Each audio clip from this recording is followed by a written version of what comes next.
ఈ 10 సంవత్సరాలలో ఒక్క ఉద్యోగం కూడా ఇవ్వలేదని పదే పదే అబద్ధాల ప్రచారం చేశారు.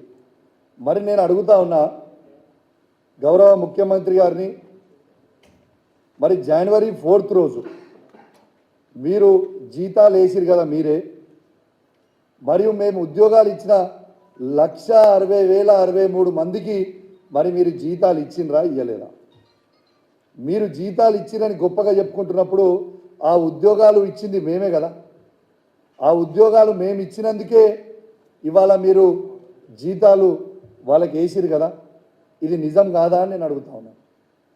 మీరు అబద్ధాల పునాది మీద ఇలా ప్రభుత్వంని ఏర్పాటు చేశారు. ఇవాళ మీరు యావత్ తెలంగాణ ప్రజలకి మీరు జవాబు చెప్పాల్సిన అవసరం ఉంది. ఇవాళ యూత్ డే కూడా 2 లక్షల ఉద్యోగాలు నేను ఇస్తా అని మీరు చెప్పారు రేవంత్ రెడ్డి గారు. నేను ఒకటే రిక్వెస్ట్ చేస్తా ఉన్నా రేవంత్ రెడ్డి గారు, మీరు డిసెంబర్లో ఫిల్ చేస్తే డిసెంబర్లో ఫిల్ చేయండి, సంతోషం. ఈ 2,32,308 నోటిఫికేషన్లతో పాటు అదనపు 2 లక్షల జాబ్ క్యాలెండర్ మీరు రిలీజ్ చేస్తే దాన్ని బట్టి ఈ తెలంగాణలో ఉన్న యువత మొత్తం కూడా ప్రిపేర్ అయ్యి ఎగ్జామ్స్ రాస్తారు. కాబట్టి డిసెంబర్లో మీరు ఖచ్చితంగా ఈ 2,32,308 కాకుండా ఇంకా 2 లక్షల ఉద్యోగాలు మీరు యువతకి చూపించాలని, నేను జాబ్ క్యాలెండర్ విడుదల చేయాలని నేను మిమ్మల్ని రిక్వెస్ట్ చేస్తూ ఉన్నాను. అదేవిధంగా మీరు ఆలోచన చేయండి.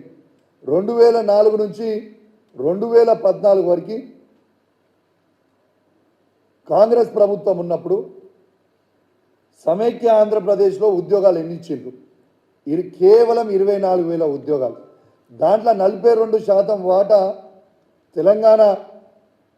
తెలంగాణకు వస్తే 10 సంవత్సరాలలో కేవలం 10,000 ఉద్యోగాలు మాత్రమే ఈ తెలంగాణకి ఇచ్చింది కాంగ్రెస్ ప్రభుత్వం పోయిన 10 సంవత్సరాలు.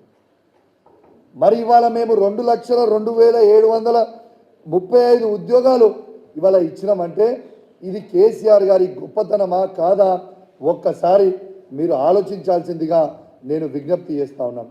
యావత్ తెలంగాణ ప్రజల్ని మరొక్కసారి గమనించాలని విజ్ఞప్తి చేస్తూ ఉన్నాను.